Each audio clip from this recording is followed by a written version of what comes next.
go Scottish. I'm Anne McLaughlin, and my guests this week are actor and film director Iain Robertson. Hello. And actor turned MP Deidre Brock. Ah. Welcome, both of you. Now, I told Iain that I was going to tell him about a little link that there is between the two of them that he doesn't know about. So, both of you did many, many things as actors, but what you might not know, River City actor, is that Deidre also starred in a drama, long-running drama, stroke soap opera. Deidre? Yeah, no, it was not a starring role. Nothing like your position.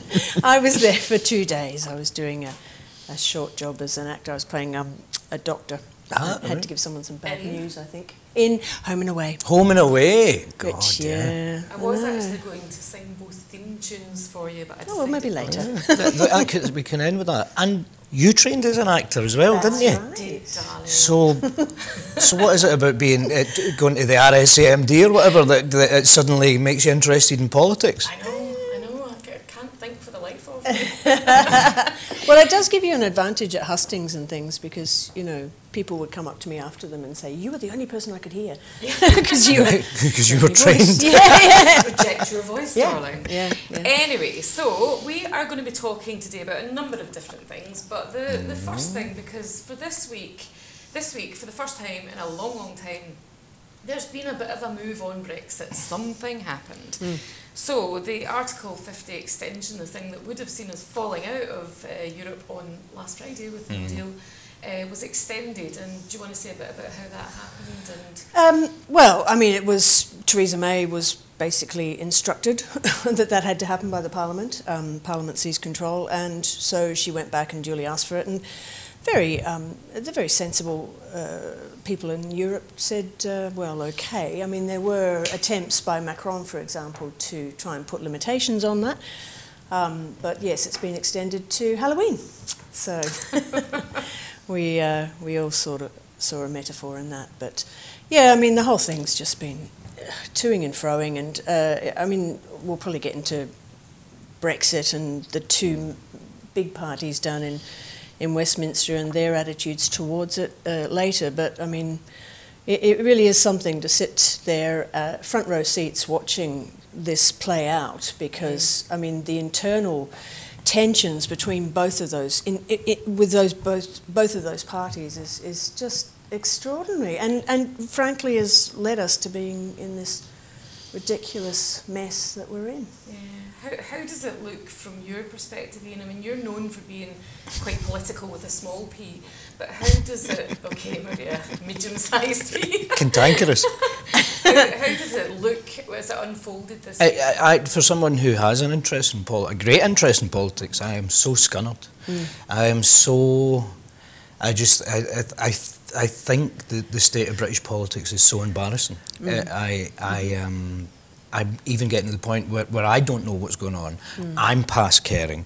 You know, I don't tend to be one of those kind of, you know, oh, just get on with it, just get on with it kind of types. But I am at this. You know, it was good to see something happen and understand and follow it. But it's so, I mean, it's embarrassing. It's just completely. I know the damage to Britain's international reputation is just stunning, actually, because, you know, there was always Britain's reputation in terms of trade and just sort of its presence overseas was always, you know, that it was the strong and stable one, that you could rely on them, that they, you know, the British sense of fair play and was something that, you know, they clung to. And now, I mean, that's just completely ripped apart. And frankly, as far as I can see from people in Australia that I know, where I'm from, and just generally across Europe, Britain's a laughingstock as a result of all this, and it will take forever for that to be healed. I remember seeing Yanis Varoufakis talking on Question Time before the vote, you know, advocating, even though he had and has serious issues with Europe and you know what happened with Greece, but advocating a Remain vote because he didn't want to see the European, you know, experiment collapse. He didn't want to see us leave and that start a domino effect of particularly a rise of the right, etc. I think what Britain has done, though, has probably been the best thing for the unity of the European Union. I think the rest of Europe must be looking at us, complete basket cases, and think, no, maybe we'll just stick with this. Yeah. You know, and it is the only thing that I take solace in is seeing the Republic of Ireland, who are so used to being, you know, for centuries getting run roughshod by the British state. To see them have such power because they've got the backing of the 27 member states. They did it so beautifully. I mean, their ministers went round to every single one of the countries in Europe twice to check that they had their support. You know, the first time to explain the situation, to explain what it meant having a hard border in Ireland, and the second time to sort of just double check that it was all, you know, yes, they still had the support. And Europe has held absolutely firm on that. And, you know, it just shows you what a small independent nation in Europe can achieve. Isn't it? Yeah. And in actual fact, I'm going to come on to that later because you questioned Theresa May about something she'd said about us as a small and potentially independent country in Europe. I'll come on to that.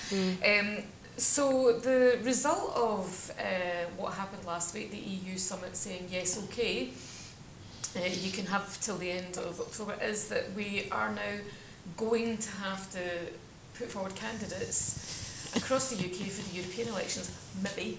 Well, all the parties are going to have to do it, but maybe we won't be standing, maybe we will. Yeah. So yet more confusion, but everybody's geared up for it. I know. I mean, it beggars belief, really, the amount of work that this has cost, the amount of money it has cost. I mean, just the news about the civil servants that have all been stood down from possible no-deal Brexit preparations, and the amount of money, £1.5 billion, I think, has been spent on that. And there's a whole lot of civil servants that have been recruited, extra recruits as well. What's going to happen to them?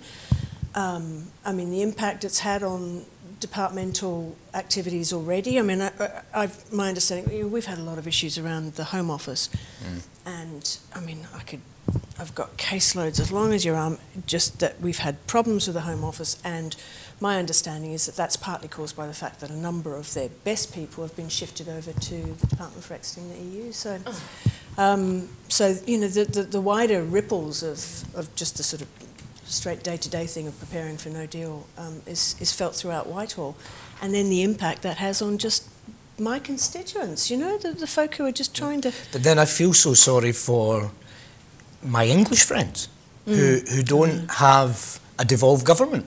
I mean, there is that, you know, our devolved government is getting on with the day job. Is still doing all the things that a government should be doing and working through their manifestos and their policies, whereas my friends in England don't have, you know, I'm very lucky my MSP is the First Minister of Scotland, so, you know, but they don't have MSPs who are working on their behalf, while this Parliament is so obsessed with Brexit and letting everything go by the by. Yeah, you know? I know. Because you're right, because I keep hearing commentators down south saying, you know, as well as talking about Brexit, the UK government needs to be talking about and listing things, and I think, oh, that's interesting because there's lots of stuff going on around that in the Scottish Parliament at the moment. So yeah, at least one is.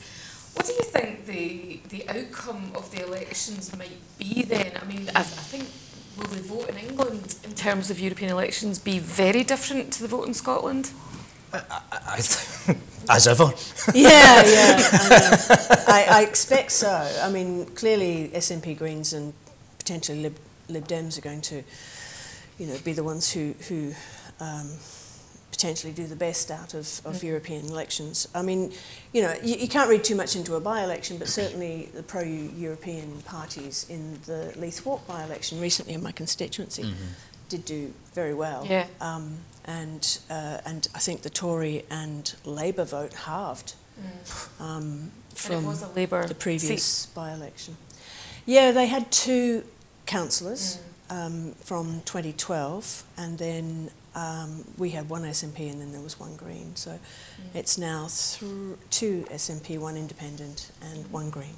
And it was the SNP and the Greens, both Remain parties, both pro-independence. They're the 2 who increased the vote. So yeah. But like I say, you can't read too much into a by-election. They're anti-Trident as well, I'd imagine. The Greens. The Greens, yeah. I mean, well, all I hope, particularly in Scotland anyway, is that if I'm feeling scunnered, I wonder how, you're kind of, people who are not so interested in politics are feeling. I hope people get out and vote. That's what I'm worried about. Yeah. Particularly people who would lean to have more liberal leanings and be left wing but I'm worried that they'll be so fed up with Brexit that they just won't even vote. Although I am, the number of people who say to me, Deidre, I've got the television on Parliament channel constantly. It is the background to my life nowadays. I mean, you said it was a bit like Big Brother. I'm not sure it's quite that exciting. But, I mean, there are people who are incredibly engaged and sort of looking at this whole debate. So I'm hopeful that in Scotland, at least, we will get a good turnout because, the polls are suggesting that 62% Remain has gone, shooting up even further. So. Yeah. Yeah, I just hope people get out and vote. That's and it would. Yeah. I think it is important in Scotland to send that message that we're still pro-Remain and that we want to, send people who aren't Nigel Farage and his gang to Europe. Well, that brings me on to looking at this new Brexit party. So I completely missed this. In everything else, I didn't miss the new Brexit party. What I missed was that UKIP's still a thing and the Brexit party is a new party. I thought it was a replacement. I thought they just changed the name. Anyway, I looked more closely and, of course, we've got a new Brexit party and we've got UKIP. Good. So he'll split that vote. Brilliant. Potentially, good. Yeah. I hope he does. Yeah. Do you think they'll do well down south, though? Probably.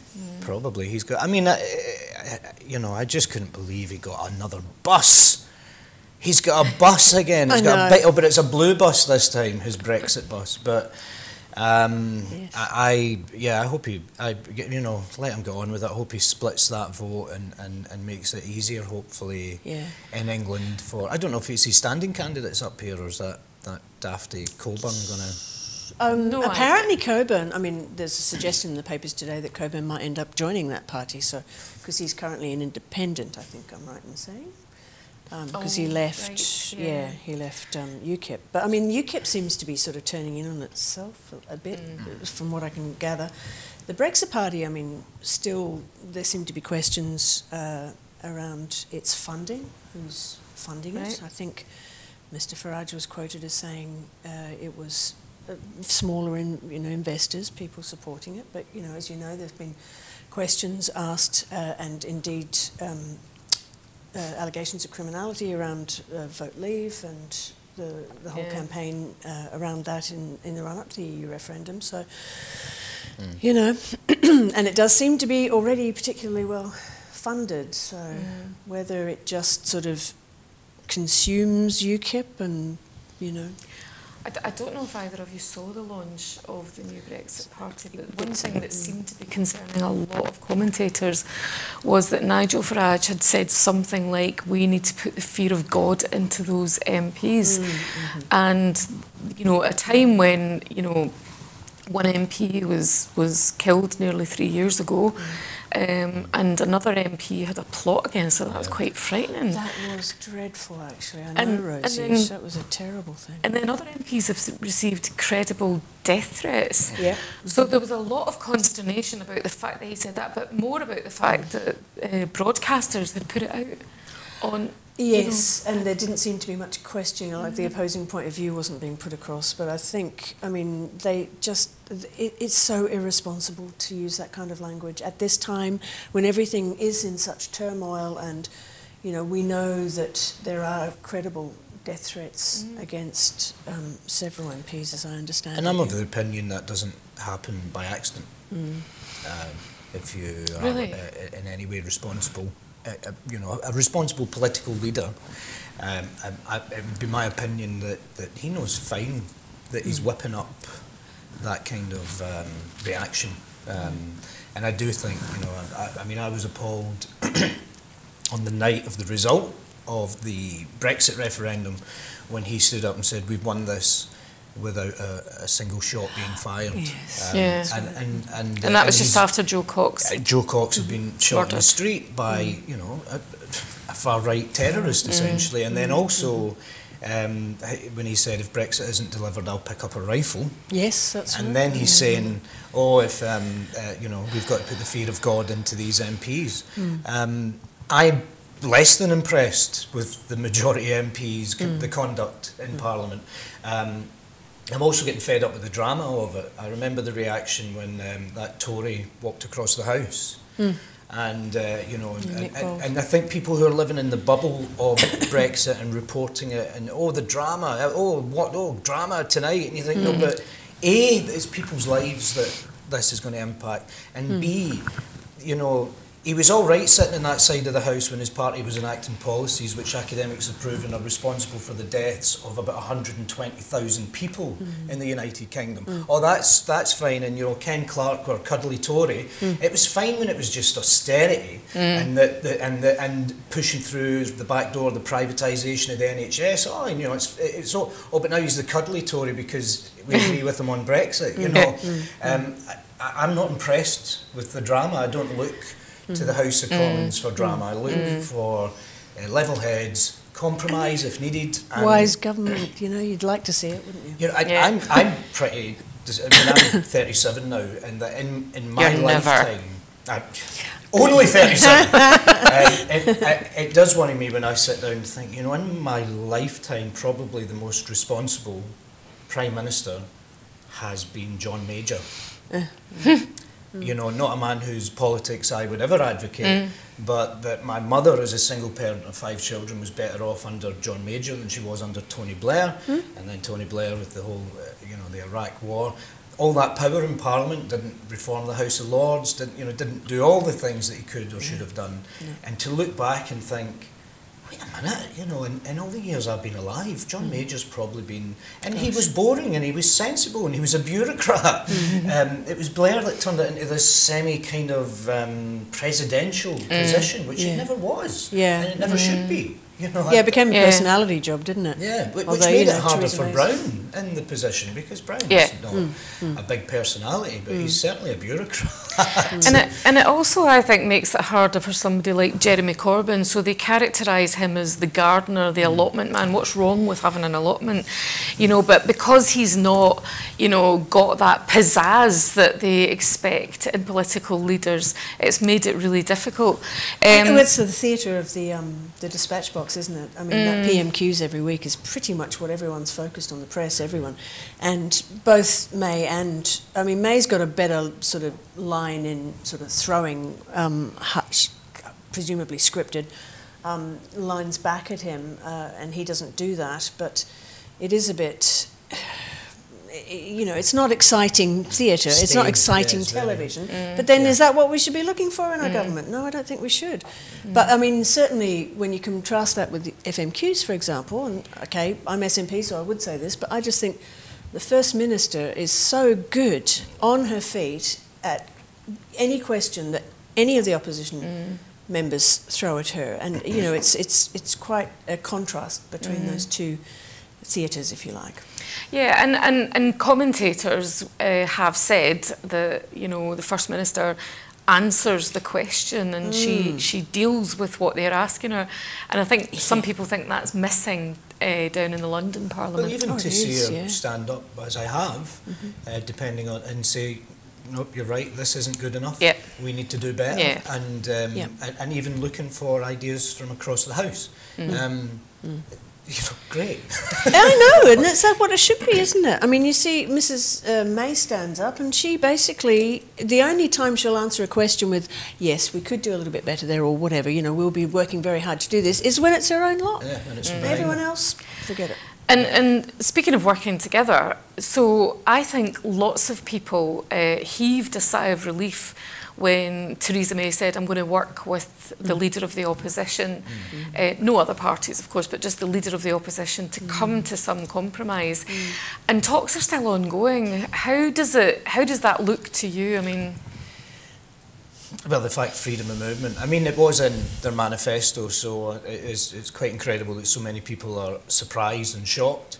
But to have that, I suppose, rubber stamped by Corbyn that freedom of movement is something that the Labour Party want to see, that's appalling to me. And as a former Labour supporter. You know, I voted Labour a long time.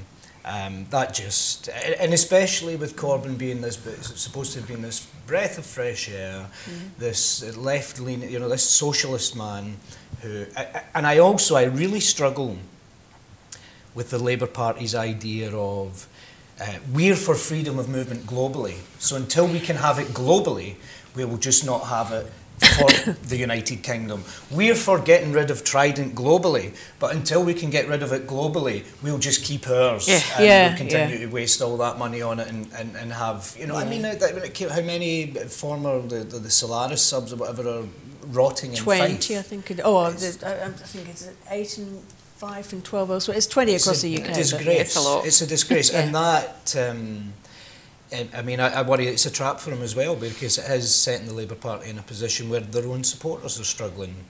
I mean, I gave up on the Labour Party. I felt abandoned by them a long time ago. But to have that reaffirmed and see also supporters who did stick with the Labour Party even through, you know, 2014 in a disastrous, what has proven to be a disastrous campaign, and Better Together for them personally, to see even, you know, those diehards struggling now with this abandonment of freedom of movement is a disgrace. It just seems so presentational as well. I mean, Labour, you've got half of the cabinet saying one thing, so you've got Thornbury and Tom Watson and I think Keir Starmer sort of coming out increasingly in favour of a second EU referendum, and then you've got Corbyn and McDonnell and just trying to fudge the whole thing. There's always fudged words. Some of the negotiating you just long team for them to come out and be straight about it. So even the negotiating team that Labour have put forward are not agreeing with each other on everything, which is astonishing. It's just, I mean, it is frustrating. But then, of course, you've got the same thing in the cabinet. Goodness knows, I mean, it'd be very interesting to be a fly on the wall in those conversations as well. But, you know, this is the trouble. We are at a stalemate. And, you know, so she's got this extension, but what is going to be done in that period to try and shift this forward? I think a lot of people didn't realise, a lot of people who supported ending freedom of movement didn't realise that it was also their freedom of movement that was being ended. And now there's people are, what do you mean? What do you mean? I need to get a visa to go to Europe. This is an outrage. And I have to go through a different section. Well, the complexities of that whole process. And when, I mean, you know, like a visa to America, if you can get one for 90 days, but you can't return for 90 days. And people I know that have got second homes or family, you know, I've got family in Spain, and you know, if I go and see my sister, and then perhaps in some kind of emergency I have to return to see her. I would have to, depending on if there is a visa, if we don't have freedom of movement, it could get so. And just the treatment of European citizens over this whole period as well. Just, I mean, the right to remain, this whole settled status that you have to apply for is just, it is complicated. I know someone very well who's just had to go through it. It is not streamlined. It is not easy. It takes a lot of toing and froing and having to, you know, oh no, we haven't got enough documents for this period, this year, and this year, so therefore you have to come back. And it is, you know, this suggestion that it was all going to be simple. And you're starting to see on Twitter, you'll be getting this at your surgeries, but you're starting to see on Twitter people coming forward and saying, I've just been turned down, and it's people that have been here for a long time. They've got, you know, long had jobs, paid their taxes. I've been turned down. I've got to appeal. And, you know, I just think so many of them will think, I'm not going to be treated like this anymore. I mean, one of the guys knocked back the head of Ofsted or something like that. Yes, that's right. You know, I'm sure he's a homeowner here, and you know, that's incredible. Incredible. Well, is it really though? I mean, we're talking about, we live in a country where the Prime Minister, when she was in the Home Office, sent vans round saying, you know, basically go home or we will find you. You know, exactly. I mean, is it a surprise that her government would be relishing in rejecting people's applications? No, I mean, well, I mean, certainly from dealing with, I've got a very multicultural constituency. I'm one of the most multicultural in the whole of Scotland. I'm really proud of that. But the difficulties that people have with the Home Office, I mean, recently we've had a case which they had applied 6 months previously for their visas, And they were not told until the very last day before that 6-month deadline that they'd made an error and they hadn't put enough hours on their application form, and they're now in a position where they need to travel. The Home Office has their passports. If they're in an appeal process at the moment, the Home Office has their passports. If they ask for the passports back, the appeal drops. They are employing 15 people. They have a community bakery. They deal with teams of volunteers. They are not the sort of people we want to lose. They're actually Australian. But, you know, so having seen the difficulties, and we have so many cases like that over the just last 4 years that I've been an MP, you know, I'm in a way sadly not surprised that our European citizens are interesting though you're making the point that they're Australian, because I was just going to say that this is exactly what's been happening to non-Europeans who live and work here for years and years. Their lives are being put on hold because of bureaucracy. I mean, I know somebody who married somebody in Sri Lanka. They now live here. They've both got businesses, they've got kids, and they contribute, they employ people. But when they initially applied, they got knocked back and they weren't told why, and it took a long time to find out why. And the reason was because they'd sent a photocopy of their wedding certificate. A silly thing, but they could have just phoned them up. Instead of the whole process took about a month to establish why they were turned down, and then she had to pay, I think it was another £1,000 to reapply. I mean, it was just and that's the sort of thing that's been happening. Why wouldn't you do that after the first month, you know? But it's all through this government. I know a friend of my mother's who should have her pension now. Yeah. That's where we're at. She should be, you know, but she's a waspy woman, and she's on certain benefits which they'd cut, and she had to reapply, and she had an appointment with the DWP at the job centre, and on the way to that, the DWP phoned her to do a phone interview, and I'm sure you know what these phone interviews are like. They're not. And she says, but I'm actually about to walk into the, no, if you need to do this now, or this process in the will street. be dropped. In the street. And so in the letting street, people know her personal business. She had to stand on her phone, get private information out her bag, broadcast it in the street. Then she was late for her appointment at the job centre because she had been... So she was late for her appointment to the DWP because she was on the phone to the DWP unannounced. And then, of course, they're saying you're now at risk of sanction. So it's so typical of this government, the whole process through which they've changed universal credit. I tell you a great thing I heard the other day about... Mark Thomas was up touring his show about the NHS turning 70. Now, we don't do it in Scotland, but he was saying about this, Jeremy Hunt's introduced this tender process within the NHS, which means the NHS for certain procedures, different, you know, parts of the NHS are competing against themselves, to themselves, for, you know, procedures, etc. But that also lets people like Richard Branson in the back door. And then once you're doing a tendering process, that's a legal process. You've got to cross the T's, dot the I's. Yes. And if you don't, perhaps Mr. Branson might sue you for 300 million quid. But within this tendering process, the conservative estimates are that the process costs £2 billion. That's conservative. It might be as high as 6. So that means the NHS is wasting at least £2 billion doing a process which has no benefit whatsoever to the... absolutely doesn't help at all. They should be saying, as we do in Scotland, you're doing this, you're doing that. You know, it should just be running itself. So, I mean, how much did she give as the birthday present? Was it about 500 million or something? Taxpayers' money back to the NHS, Theresa May. Oh, yeah. Something like that, wasn't it? Which one? Do you mean the... Because she did offer 20 billion over, you know, several years, but that, the NHS could save a minimum of £2 billion a year if they just took away that tendering process that Jeremy... Which absolutely gives no benefit whatsoever. But who does it benefit? Well, I suppose down the line, when you actually do privatise the NHS, you've already got the tendering process in place. But it absolutely is a complete waste of money, and that money surely could be better spent on patients. Absolutely.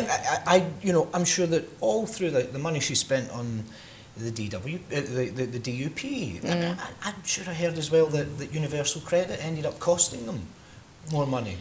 Oh, this happens all the time, that they have policies that they say are to save money, get value for money, and actually they cost more money. They're not, that's not what their policies are about, some say. Some say their policies are about, you know, their politics and just forcing that on people. Yeah, I mean, look at the, I mean, it's quite common now. The DWP has to go back and look at the procedure that has gone through, because they're going to have to make sure that a number of people get money. It's millions, many millions of pounds. And this happens very regularly, I'm afraid. And I'm afraid it's always the DWP, or largely the DWP that seems to be doing that. I mean, I know people, I mean, I'm from government, I know people who have had to go through this universal credit from the, you know, I mean, when it was job seekers allowance, you applied 2 weeks later, you were, you know, and you're looking for a job and you're getting this benefit that you've paid for. Yep. And with universal credit, from the day you go and speak to them, you're talking 3 months before you say, oh, but you can get a loan in that time, which they whip off your first payment when it comes through. And a friend of mine who is is self-employed, but this thing where they don't make you sign off anymore. So although he went and got a job, oh no, you just let us know how much you've earned and if it needs topped up. I mean, doesn't that seem wonderful? The Tories will top up your money if you... But he never ever needed it topped up. But then he was unemployed, so he went, he says, oh, I've earned nothing this month because I'm going to be out of work for 2 months, so I will need help. And they texted saying 0.00 will be paid into your bank account. The day before he was expecting his benefits. Sorry. And he phoned and he thought, that can't be right. And they said, no, you only get a year as a self-employed person, and obviously what you're doing isn't viable, so you're no longer entitled to universal credit. And he said, but why didn't anyone tell me that? And they said, oh, it would have been in the terms and agreement that you... And, you know, so, I mean, it's like the government turning into Apple. I don't know what I agree to when I... You know, with iTunes, when I download it and say, yes, I agree. And that's what they say, and it's always been like, it's never been as bad as it is now, I don't think. But in the past, I remember when I was signing on years ago, I remember being told, oh, that's not our responsibility to tell you that, it's your responsibility to find it out. No, but you know what, but you could just tell people. But what I would say to you, Iain, and anybody out there that knows anybody experiencing problems with the DWP, is always go to your MP, because the MPs have the MSPs also, but I think they might be not playing ball with the MSPs at the moment.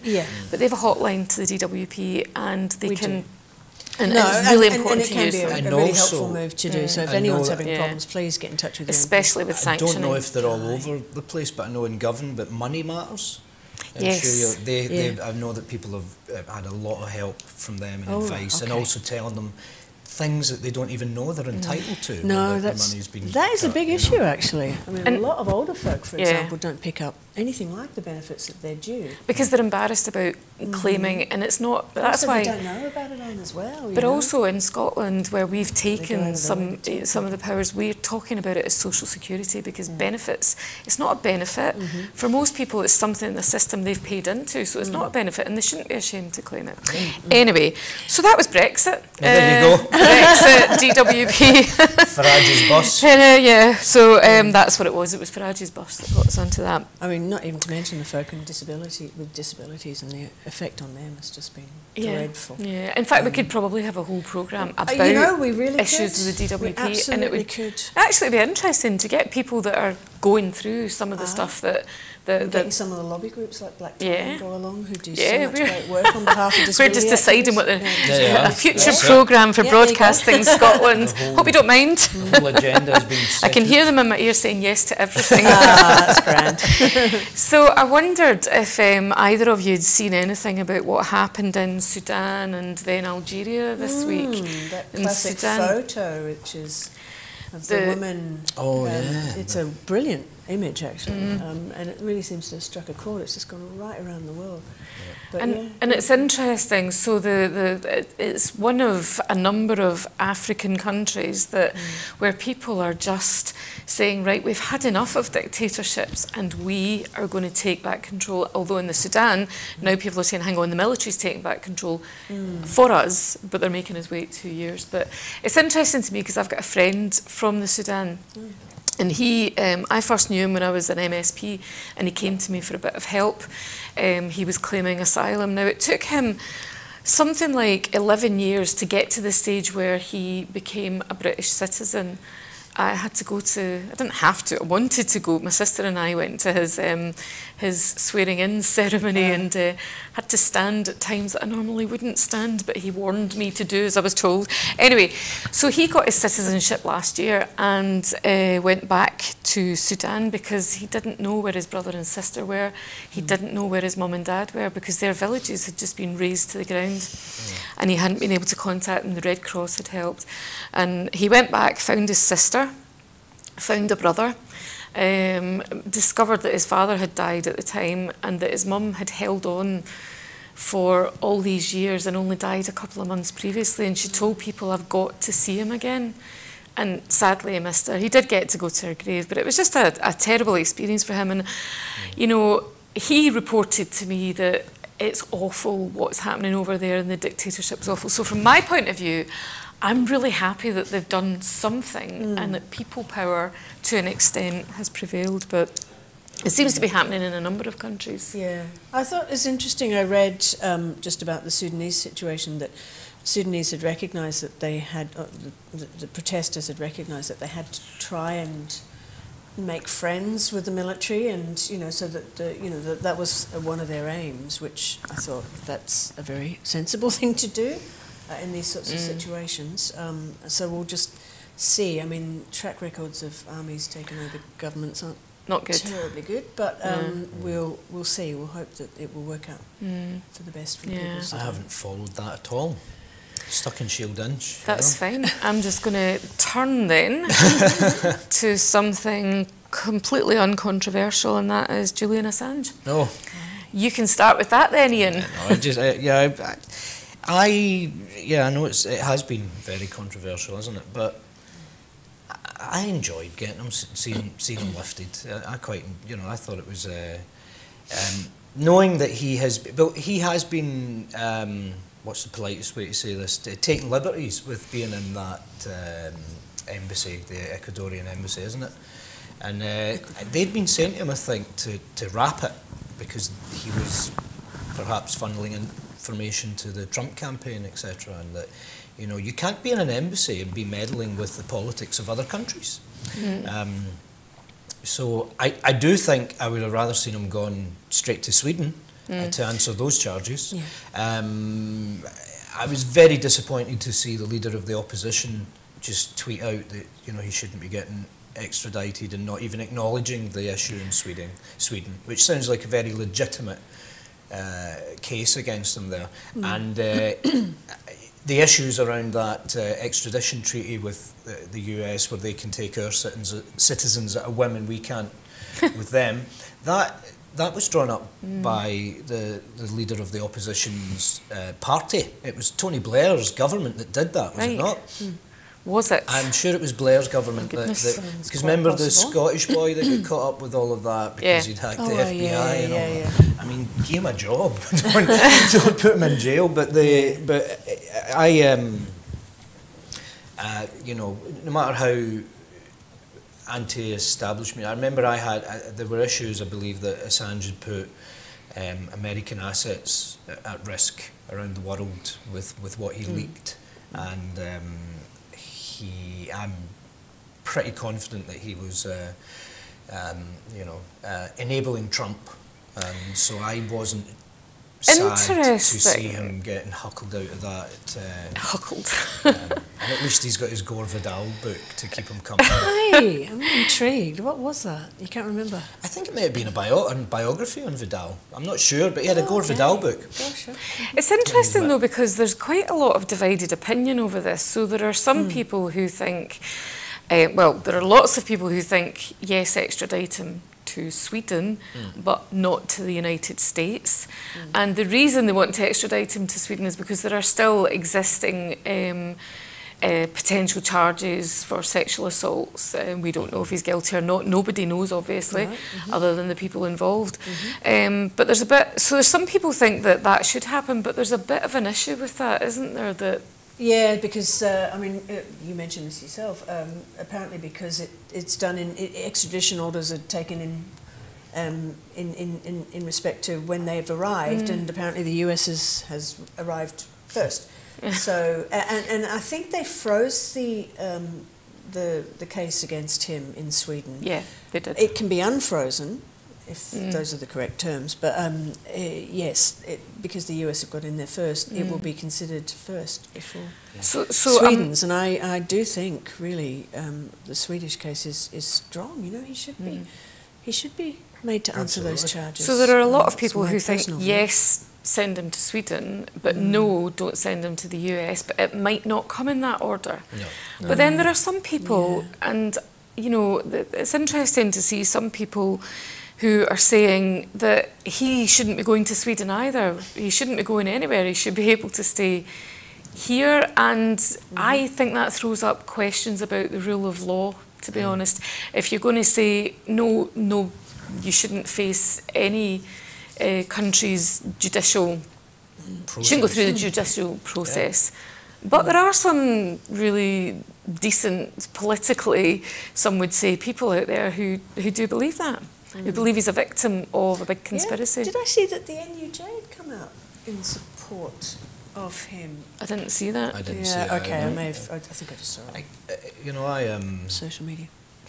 I think the minute he did what he did, whether you agree with him or not, I don't particularly agree that any assets or informants or perhaps spies from any country should be put at risk like that. But whether you agree or not, the minute he did that, America was always coming. You know, they were always going to be chapping that door, waiting to they're never going to let it lie. They're going to get their mitts on him one day, and he's going to face judgment for what they believe, for whatever their case is. Although I also thought he's going to have more physical freedom. He might not have a digital presence. But he certainly is going to have more physical freedom in a jail than he must have had in that embassy. But I wasn't sad to see him get and I think there's something's going on there. He didn't look particularly well. No. That was noticed by a number of people who looked quite agitated, although you would be, in those circumstances. Yes. But there is also that possibility that there's something going on there inside him, and that obviously is something that they would need to take into account. But I thought it was interesting, some people who were saying, I normally would support him being extradited to the US, but the way things are under Trump, I don't think anybody's going to get a fair hearing with anything. But then you're saying that you've heard all sorts of things about him being an ally of Trump. Well, maybe I'm misinformed, but I'm sure there was certainly rumours of leaks to the Trump campaign. Didn't Hillary's emails come through the whole WikiLeaks? Yes, I read a thing that he chose to leak a lot of things with regards to Hillary Clinton, while at the same time holding things that might be potentially damaging to Russia. So in that sense, he's also, maybe from America's point of view, arguably a Russian asset. And he was also investigated by Mueller, though, don't forget. But I can't remember what the outcome of that was, but he definitely was investigated.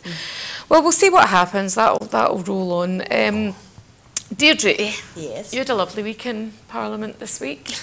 I've been watching you, and you had a couple of opportunities to how do I put this, have a go at the Prime Minister? Well, it was just regarding the, she came to make a statement to the House, and I asked questions in particular about something that she had replied to Iain with the day before, basically suggesting that Scotland wouldn't be able to, thank goodness the independence referendum went the right way for us, because otherwise, you'd been thrown out of Europe, or you wouldn't have been able to get into Europe, which is the usual reply, actually. It's just standard fare, I'm afraid, from her. So I questioned her about that, her ridiculous assertion that somehow uniquely Scotland wouldn't be allowed to join the EU. And I got the usual flannel. I mean, again, she doesn't really reply to questions from us. she looks very wary whenever an SNP MP rises to Yeah, ask somebody her a else told me question. that as well, that she's Aye. quite nervous when it's an SNP Yeah, MP. because we ask her questions which are perfectly legitimate questions, which a lot of people want us to ask, and she doesn't really have replies to them, because there is no reply to that. It's utter nonsense, suggesting that that's not a possibility for an independent Scotland. So I love the sentiment that thank goodness Scotland didn't go independent, or you wouldn't be in the union that we're currently dragging you out of I know. against your will. I know. I mean, it's just ridiculous. The world's gone mad. So we keep trying, but yeah. And the other thing, I suppose, not that it was sort of brought up this week, but was just about some of the questions we've been asking about the visits of aggregate IQ representatives and Cambridge Analytica to Downing Street, which should have been on the data register and haven't been. So I've just put in another letter to the Prime Minister, so we shall see what reply we get back about That'll be interesting. that, because they're claiming that only civil servants above a certain level need to place that sort of information on the data register, and lobbying organisations come to visit them. So that's their get out. I'll We'll be see. interested to I see think what the these response things should is. be utterly transparent if you're, the heart of government Well, absolutely. that Downing Street is. If you've got groups like this that have been subject to very close scrutiny for a number of reasons, I think they should be saying why they're there and who they're visiting. Yep. Anyway, so yes, I've asked her that a couple of times. Right. And, Got no answer, but not really, you'll but we get it. shall keep trying. That's yeah. what I'm there to do. So the other thing that I noticed in Parliament, see, we were talking earlier about people all watching the House of Commons like it's like Big Brother. My favourite time to watch it is when these guys are in really late at night and I'm sitting up in my bed with the electric blanket on, a cup of tea or a glass of wine, and I'm watching it from the comfort of my home, and I'm remembering how uncomfortable it was sitting there late at night. I always felt that place had sick building syndrome, and it drained the life out of me. I'll tell you something else about that sick building syndrome. I mean, it's got loads of mice. Yes. And it also has, at this time of year, carpet moths fluttering all around. I mean, everywhere. You just see them fluttering out of these expensive carpets that I think Blair commissioned, didn't he, at his time? And I just keep thinking there's a metaphor in here. Really. Yeah. Everything's just crumbling. And then, of course, the waterfall at the back of the speakers. Oh, Yeah. yes. Press gallery, and you just get this. Was it as feeling of dramatic everything as they collapsing. say? I wasn't there. I was Well, on the train. on Yuri my way Geller's home. got a lot to answer for. That's you know? right. Well, he did take the credit, Just didn't he? spending He said he did it with his mind. Yes. I thought what I loved about that, I saw that somebody had quote tweeted Yuri Geller saying that was me that did that and I won't stop. What next? And somebody quote tweeted saying Guy Fawkes. I was on the deck. I was one of the best puns I've ever read. That is Yuri brilliant. Geller as Guy Fawkes. It's fun. Well, you missed that. You missed the waterfall. I did, yes. Did you manage to catch the naked protesters? Near naked? I didn't. Oh, you sound awful upset, Deirdre. I was. Apparently, is this Did you see true? this, Iain? Did they super glue their buttocks Yeah. to the glass? Yes. Yeah. Yes, I think it caused quite a stir in the House. No, but I was in committee, Scottish Affairs Committee, so we were sort of, I think it was Scottish Affairs. Anyway, we're sort of, you check your Twitter occasionally and go, what? I couldn't believe what was happening. I think what's a shame for them is everyone talked about what they did. I don't know what they were protesting. Climate change. Climate change. Yeah, see that's it. The You know. protest kind of overtook the subject, didn't Yeah. it? A little bit. There was all Yeah, more about the fact they were doing I it. didn't pick up on that at the time. I saw pictures of them and saw that one guy kept his jeans on. I thought that's a bit of a Cop out. crop out, mate. Would you want to be super glued to a piece of glass? No, you're all That right. sounds very I painful. don't know that there's anything I believe in that strongly. When I mean, it's a really important topic, but and it certainly caught course. attention. Absolutely, but but, just you I know. think the form of it didn't quite work in the way I think they probably wanted it. and I think partly what they were saying was all you're talking about is Brexit, and there's other really important things happening. So I think I got that, but I get that a lot of people didn't really know what they were protesting about. And it all just seemed part of the mayhem that's going on Yeah. down there. So it was like part of this circus that Westminster seems to have turned in. The best bit for me was when I was elected, I loved the doorkeepers. I loved all the staff were great down there. The doorkeepers and the funny penguin suits, fantastic people. And it was just their faces in these photographs when they were like, we're going to have to remove you. We're going to have to de-super glue you. Well, apparently the police have some sort of special liquid that. But I don't know how. Do you get spatulas or I don't really. I think that might sting quite a bit. I think so. Oh well, just as well they did it from behind. Anyway, so but Trident is what we were going to talk. Not Trident, nuclear weapons. So there was a debate. Yes. Celebrating 50 years of them putting nuclear weapons on the Clyde. So how did that go? That was. It was. I mean, Stuart MacDonald gave a brilliant speech again because he's our defence spokesperson. I noticed that. I did watch that, very, very and I thought he was. And a number of SNP folk spoke in it. Peter Grant as well. He was really, really good. Brilliant. In that. Yep. And yeah, I mean, you know, the party's position on nuclear weapons, and that was our line, as you'd expect. You know, there was a cheap shot actually from Gavin Williamson trying to suggest that we were attacking those people who work in those establishments, which was, I think, below the belt, but then that's what you might expect from him. I thought what was quite interesting was his speech at the dispatch box, because of course he's being touted as a possible successor to Theresa May, and I just felt... Gavin Williamson? No. I'm neutral, well, I don't know how serious that is, but yeah. Anyway, so he is. And I just felt there was a lot of, like, you know, looking off into the distance and ruminating and, you know, trying to look prime ministerial far too often in that speech, you know. I mean, I'm all for recognising the work that people do, but... and just when you hark back to some of the British involvement in Australia, for example, and the impact on Indigenous Australians of the nuclear testing, for example, which, you know, as far as I'm aware, has not been apologised for, and people are still suffering today from the after effects of that. And, you know, some compensation was paid, but it was pitifully small amounts, and there are still people displaced from their homelands that, you know, can't go back there. So, you know, while I recognise people like Carol Monaghan's husband, who of course was on a nuclear submarine, is now a Glasgow councillor for the SNP. You know, you recognise the conditions that those folk work under, which are very tough, and I absolutely see that. But you know, I mean, I'm just dead against nuclear weapons.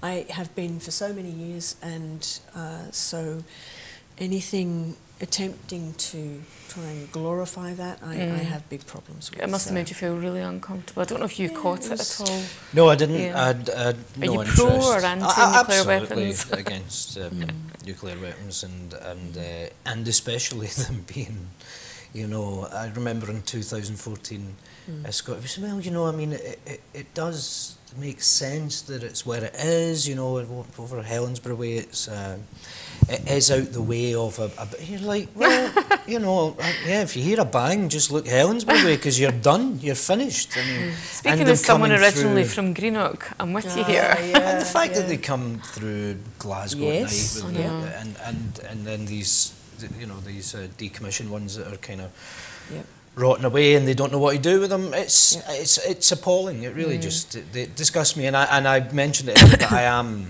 I really can't wrap my head around Labour's position of having a leader like Corbyn who is allegedly anti-Trident, where party is pro-Trident only because they'll be anti-Trident when we can decommission the world. Well, you know, what's that expression? You know, tend your garden. You know, you look after your garden and leave your neighbour. You know, and if everyone just looks after their garden, then you'll have you know the place, a lovely world. But I think tend your own garden, get rid of your own nuclear weapons, lead by example. And I always argued in 2014 that was one of the big reasons that I would like to see the Parliament in Holyrood take back control. One, that it would be more answerable to its people, because, you know, who was it? You know, we're not going to go down to London on the bus, but we'll go to Holyrood and throw stains at their windows. But also because we could, within the United Kingdom, lead by example. Yes. Because at the moment they have this get out of, you know, oh, we're paying for your socialist lifestyles, we give you all that money to, well, if you're paying, if it's costing you money, why you want to keep us? But that argument goes away, and if we do then have an opportunity to lead by example, not just with things like Trident, with many issues. We go, look, if a small country of 5 million can do it this way, then your country of, you know, 60 odd million can certainly do away with prescription fees, for instance. Again, another thing that probably costs more to administer and you know, to oversee that process than just to do away with prescription fees. I mean, it shouldn't be forgotten, of course, that we are currently putting into this programme a set amount from the Scottish budget, the grant, if you like. It's sort of skimmed off without our permission. I don't think there's any negotiation. They just go, this is your share of what we have to pay for these. But I mean, the other thing, one of the things that being done in Parliament does give you access to is written parliamentary questions and being able to ask ministers about those. So we asked the MOD about nuclear safety incidents in Fastlane, and they have, there I think 689, I think that's right, since 2006, and about half of those have just been in the last 4 years. That's reassuring. Now, they are, okay, you could say, I mean, they're graded and most of them are low level and, you know, they're sort of maybe belt and braces, but I do think it's worrying that the MOD has decided to stop publishing its sort of independent watchdogs register of sort of watching these areas as to what's happening there. And when I asked the Minister about that in the Parliament, I mean, he just, you know, look, a squirrel. I forget what his answer was because it wasn't an answer. And, you know, what is the reason for that? Why did that happen? 2 years now they've not had this watchdog publishing these. And wasn't there an instant? Wasn't there a whistleblower that leaked some stuff? And there was an instant that there was a fire in a toilet in one of the submarines. The toilet roll went. I mean, how does your toilet roll catch fire? I don't know. I mean, it's a bit of a worry, though, isn't it? Yeah, that is slightly concerning. So yeah, I mean that's the other side of this that we shouldn't forget. Did the SNP called a vote on that debate on 50 years of nuclear weapons? We did, yes. And but it wasn't a vote. Scottish Labour MPs turned up for it, I think. Really? Yeah. Right, but the Scottish Labour Party, separate to the British Labour Party, although it's not separate, has a policy of not supporting That's nuclear right, weapons. their conference, yes. So they could have. Yes. I saw that Welsh MP at that debate. There was a Welsh Labour guy saying, you know, how can you not wrap your head around it? Basically, it's irrelevant. Yes. Oh, yes, yeah. At the dispatch box, that's right. Yes. You know, it's completely irrelevant that they are. You know, this is the policy. We are pro-Trident, and that's it. And just, and I mean, again, as someone who used to support Labour, that would drive me bonkers. And I think we'll look back on this period since 2014-15, where the Labour Party will, I hope, that one day show how they've, in Scotland, had a masterclass in alienating voters. An absolute, I mean, a how-to of how not to do it. As someone who, maybe, you know, my natural kind of leanings were what the Labour Party were supposed to be about. And to consistently see things that are attacking me, someone that used to vote for them via this anti-SNP message, when the SNP quite often are occupying what they would see as their territory. I suppose their argument, though, the Labour Party's argument is that they want not just to make things better for Scotland, but to make things better for the whole of the UK. And also, I suppose the SNP would make that argument as well, that in making things better in Scotland, it has a knock-on effect, like you said, about looking after your garden. And the thing that's always been, you know, my whole life I was voting Labour just to keep the Tories out. Then Iraq happened, and I was so appalled at Tony Blair's government that I started voting SNP in Scottish elections to send Labour a message, but of course in general elections still voting Labour to keep the Tories out. And then seeing this party deliver good social democracy in government and going, maybe these SNP lot have got a... And I do think that yes, you know, solidarity knows no borders. Of course. Solidarity is a global concept. But I want to stop this tactical voting nonsense. I want to just go and vote for the local, in my constituency, the politician that I think that's the one.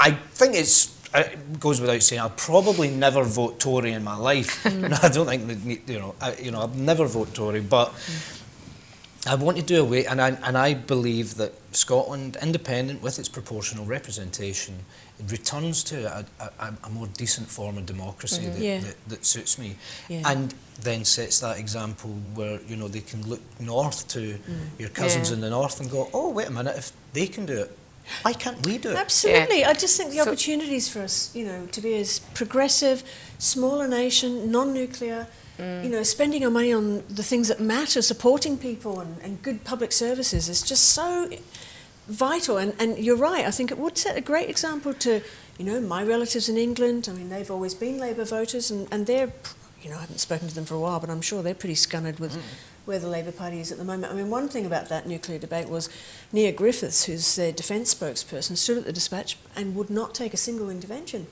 So she spoke for about 5 minutes on it and wouldn't, presumably because she must have known that there would be many questions asked about Labour's position on this. And that was quite disappointing, you know, I think. They're in a right old burrow. It was an interesting debate, I have to say. I found lots of what was said and lots of what was going on around it interesting. So the last thing I just wanted to ask you about was something that's nothing to do with party politics, all to do with Scotland, and that is Tartan Week. And I want to ask you, Iain, did you see Billy Connolly's suit, and have you ever worn a suit like that? Because I think you would really suit that. Yes, I saw it. And in Welsh apparently said, what was it, Govan Team OK when he was... Was he? Or the Govan Young Team or something like that. I saw the suit. I have a funny relationship with tartan. I do a lot of Burns nights. I know, I've been everyone expects you do the best Burns nights. Well, everyone expects you to wear tartan. In fact, I did a Burns night in, you know, the Caledonia Club in London, where all the boys who think they're Scottish go. I think I've been there. Well, I was told I was doing Tam O'Shanter, and I was told to wear a suit, and I had to wear a tie, and I didn't wear a tie. Oh. And so they wouldn't let me wait upstairs. I was sent downstairs, with the help. And this guy, he said, I can't even believe that you didn't wear the kilt. And I says, you know, Burns probably never saw a kilt in his life. And there is, because of the Act of Prescription, the wearing of the tartan and the wearing of the tartan and the playing of bagpipes was illegal. And the speaking of Gaelic, you know, heavily discouraged, because the tartan, at that point, you know, it's the plaid that you lie down and wrap in, and they were seen as weapons of war, as it were. It was very useful for guerrilla warfare, wasn't it? So in Burns' life, he probably never saw a bit of tartan maybe in his Highland tour he might have seen someone in a kilt, but Burns would never. So the fact that we celebrate tartan on Burns nights especially is, I have this kind of... well, you know, I do wear the kilt sometimes. I'm very proud to wear the kilt, but I also struggle sometimes with our obsession with... And do you know what? I was probably, when I was a Labour supporter, a real nationalist. Loved my tartan, loved everything Scottish, and it was that lonely night of the soul when I found myself joining the Scottish National Party that I probably got very, you know, to twee Scottish things like tartan and things like that. So no, I don't think you'll see me in a tartan suit anytime. I might get a pair of tartan trews. I love tartan, I must admit. I do love it, but then I'm an Australian, so... But the other thing is, the tartan, as we know, it was kind of devised by, what's his face, Sir Walter Scott. you know, who was a huge unionist, and that thing of the visit of George IV. And the plaid was illegal, but he kind of designed, or was into the kilt as we know it now. It's a rather short kilt for George IV, if I remember rightly. And I'm not a big fan of Sir Walter Scott's at all, so I have a kind of awkward relationship with tartan. I'm much more into the stripes here. I've actually got. You're both stripy. How did that happen? Because it's all the rage. I know. Did you not get the memo? No. And I think actually the production team are wearing stripes today. I think it's quite funny is actually my partner grew up in the Highlands. His mum's a Highlander, and once they were asked to this, I don't know, 50th wedding anniversary, and I probably shouldn't tell this, being a bit indiscreet. Anyway, so they were asked to this affair at the village hall, and they went in, and everyone had come up from, you know, maybe the borders or wherever, and maybe parts of England and so on, for this 50th, and they were all wearing tartan bows and dresses and kilts and trews, and my parents-in-law were the only people there who were actually from that area who turned up, and they just turned up in their average party clothes, and they were the only ones who didn't have tartan on. So I think because my partner didn't really, he doesn't think of wearing the kilt, probably because he grew up in the Highlands, and that's just not what was done. It's a sort of more recent thing where everyone wears into weddings and events, and I love the kilt, by the way. I love men in kilts. I think that Billy Connolly's generation, who were so against the twee Scottish persona of the kind of Andy Stewart, like, you know, and the whole. I don't think I've ever seen Connolly in a kilt, you know, really, because I think that there was a kind of, when he was a laird. Do you remember? I saw him maybe. But I think there was a kind of reaction against that Scottish perception, because we are, you know, Europeans and internationalists, and you know, I mean that I saw actually somebody tweeted the other day, oh, it's almost time for Edinburgh. And or something that Edinburgh will be happening, and I think Joyce McMillan, the theatre critic, said, you know, are you talking about the Edinburgh Festival? Because Edinburgh's here all year round. It's not Brigadoon. You know, Edinburgh's going to miraculously appear for a month. But then, you know, Billy Connolly can do and say what he wants. I think he's you know, I think he's been one of the greatest promoters of Scotland internationally. The man is a genius. He's a kind man. He's a decent man. I'm glad to see. Do you know this because you've met him? I worked with him. Oh, so jealous. I went to drama school. I've not worked with him. Well, Billy Connolly, I am available. I always said I was 17 and I did a film with him, and I always say, you know that thing about what film was it? It was called The Debt Collector. People say never meet your heroes. And I think that's true unless your hero's Billy Connolly, in which case you're sorted. The man's a gem, and I'm glad to see that he's also now going, let them just have their independence then. And So I'm just thinking, European issue seems as you're now a film director, and you're big buddies with Billy Connolly, and you've just heard that politicians and fake news, come on. You've just heard that Deirdre and I are actors, darling. There you are. I think there's a film to be made there, and I'll be chatting to you about that afterwards. Anyway, I'm just going to finish by telling you that I own the kilt worn by Mel Gibson and the plaid worn by Mel Gibson in Braveheart. And I went to Jamaica with Graham Campbell, who's an SNP councillor in Glasgow. And we went to an event that was loosely connected to Burns. And he was asked to do his patois version of Tam O'Shanter. And he wore that kilt for it. But he wore the kilt with his Rastafarian hat and his dreadlocks, and it was just a really nice combination. So so I have, well, there were 8 kilts, but I have one of them.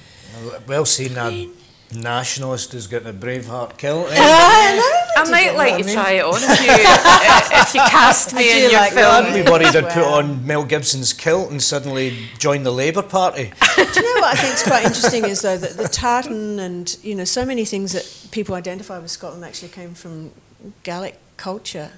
My kids went through Gaelic medium school, so and you know, my partner's grandfather spoke Gaelic and so on, and it's nice to see an awareness of the sort of the authentic culture behind the sort of shortbread and starting to come out, because I think there are people who've been up in the Highlands and Islands for so long feeling as if that side of themselves has been neglected and ignored. Denied. And, so, and sort of consumed, if you like, within the sort of tartan shortbread aspect of it. And, you know, we're finally starting to see that the reality come out from behind that, which I think is really good. And that could be the basis for the film that you're going to cast Deirdre and I in. So I think we're probably about 3 hours over the time that we were supposed to stop, but it's been really interesting and really good to have both of you on. So thank you very much, Iain Robertson and Deidre Brock. And tune in again next week at 12 o'clock for another episode of The Full Scottish. Thank you very much for listening and watching.